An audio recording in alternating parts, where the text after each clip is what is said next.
kasi truck yung dala ko guys, hindi siya kotse, hindi siya motor, para hindi natin kailangan, no? Para sa akin guys, very important yung reverse light, kasi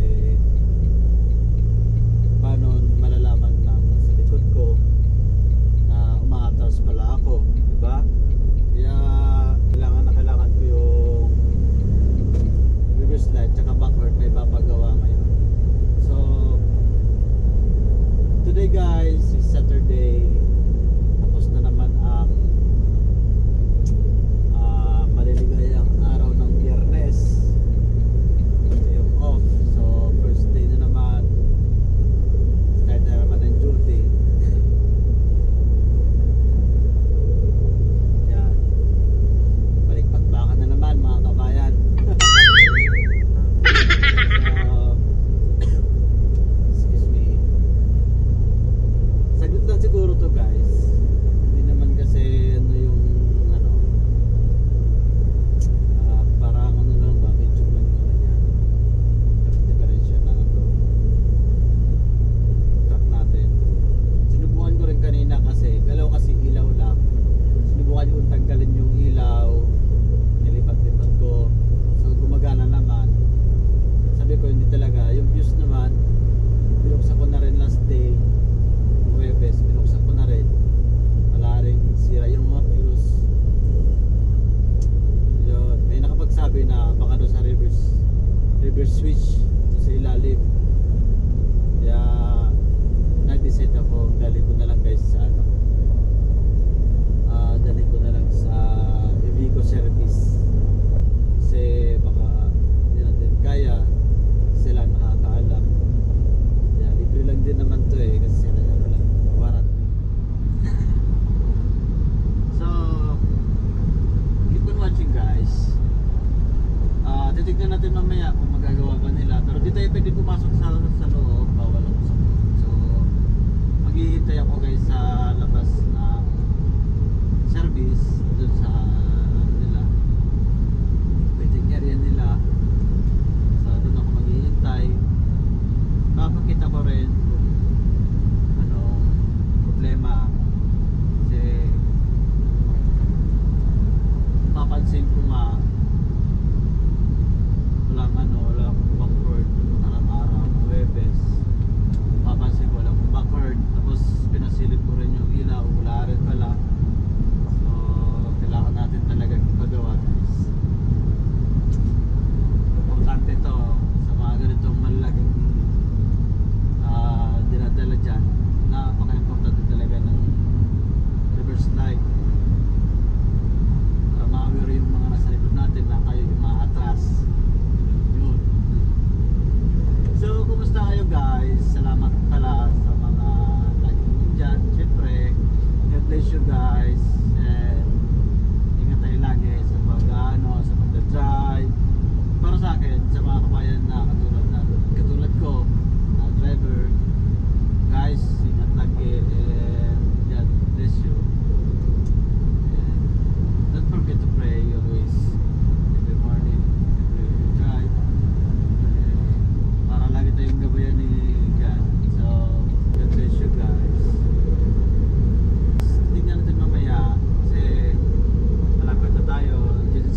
Diyan sa kaliwa yung service. So mag-iikot lang ako, mag-u-turn na ako guys dun sa taas, kasi nandyan lang. Mag-u-turn na ako doon, malapit na. Tignan natin kung gagawa ba nila. Papakita ko mamaya guys, ano kung mamaya susubukan natin i-reverse mamaya yung truck, hindi siya na ilaw, kaya ayaw ko ng ganun. So dito tayo guys sa industrial. Mag-u-turn lang ako, makikita nyo yun dyan sa taas. Dyan ako mamaya iikot. Daming truck kasi yan, dyan ako iikot pataas doon, tapos balik ako dito sa ulit sa left, balik ako dyan mamaya. So i-u-turn lang tayo dito para makabalik tayo doon sa Iveco service. So let's go. ganito dito guys, lahat ng expressway, ito papuntang, ang way na to papuntang Saudi Arabia. Ganito lahat yung way nila guys. Example, mag-u-turn ka, kailangan mong umikot, umakyat ng tulay, umikot pabalik, ganon. Kaya pag mali ka ng exit guys, how many kilometer yung bilang bago ulit may ganito, may roundabout. So dyan tayo guys, iikot, bababa tayo ulit dyan. So ayan, bumalik lang tayo.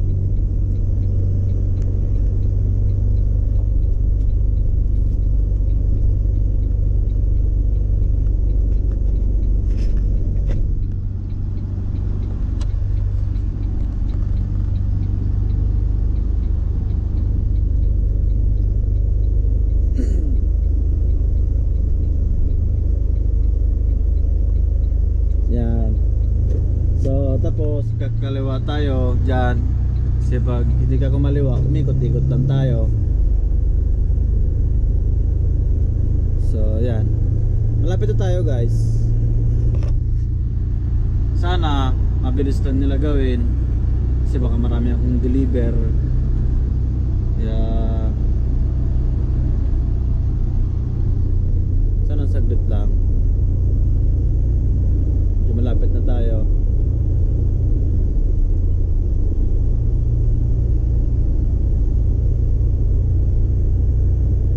Ayan, kung nakita nyo sa mirror ko, ayan yung papunta doon pa sa likod. Ayan yung papunta sa Saudi Arabia. Tapos exit na tayo dito guys, kasi dito yung service ng truck ko. Yan, malayo pa, hindi makita. Yung Ibico yan, yung Ibico guys, ano yan, mga ano nila, made in Italy lahat yan. Kaya wala pa sa atin yan. So dito ko rin lang narinig to at nakita to, yung Ibico. So pupunta ako sa service yan dyan, may kabayan din dito. So dito ako guys, papacheck ko lang.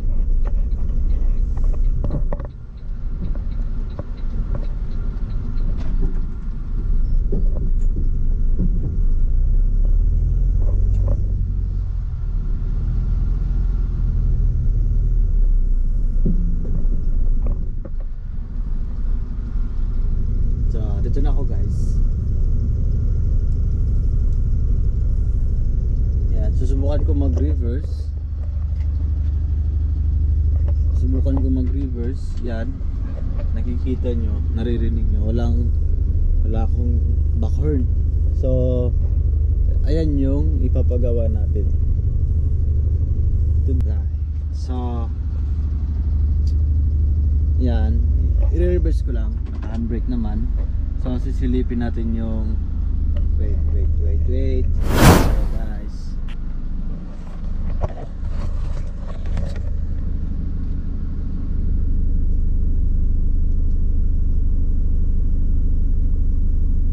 naka-reverse siya, naka-reverse. So silipin natin yung likod, na handbrake ko na rin kasi para di siya gagalaw. So tara guys, check natin yung likod kung nakailaw ba. So yun yung ipapagawa natin ngayon. Yun yung ipapagawa natin ngayon guys.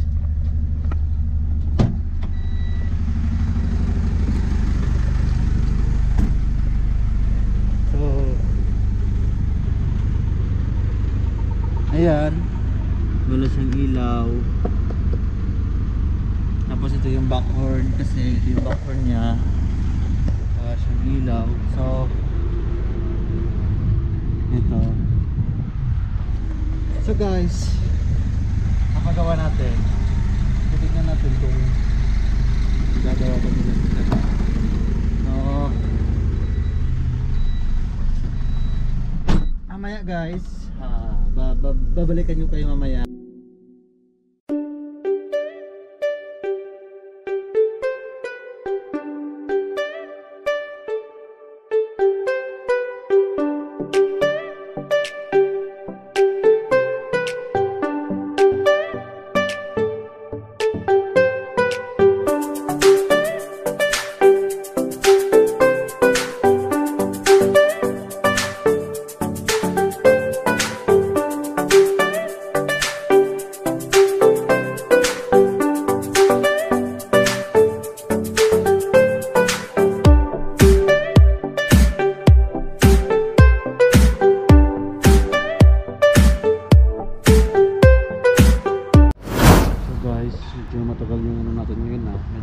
yung gawa nila. Ito yung ano natin, tambayan. Kung naghihintay ng ano, service ganun. So see you later guys. So guys, may naririnig na akong background. It's okay, it's okay. May naririnig na akong background. Sana guys, ang track na natin yun. Hintayin ko na lang. Lumabas ako kasi may naririnig ako. Kala ko lumalabas na. Hindi pa pala. Kala ko sa atin na. Okay, kaloka. So ito yung dito ako nagsiservice. Ayan, Ashok, Leyland, Ibico, Mihandra. Ayan yung mga ano nila dito, hawak nila. So yung Ibico kasi made in yun. Okay na pala yung truck natin. So kunin ko na lang yung gate pass. Uwi na tayo guys. So guys, ayan na yung truck. Tapos na-shock ko guys kasi sabi ko kunin ko na yung gate pass. Ayun naman pala, may bayad. Kala ko wala. May bayad pala yung pagpapaano kasi sabi daw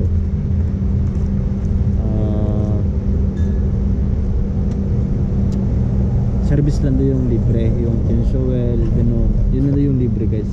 Pero pag mga ganito daw pala may i-repair, may papalitan, may babayaran daw. So ito yung babayaran ko,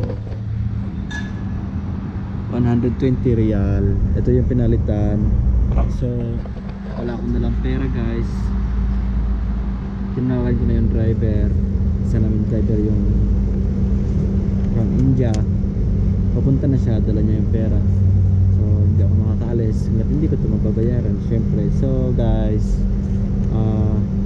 yun, ito yung video natin. Natapos na, nagawa na nila yung back-horn tsaka yung reverse light. So thanks God, mabilis lang. So once again guys, thank you so much for watching and God bless you all.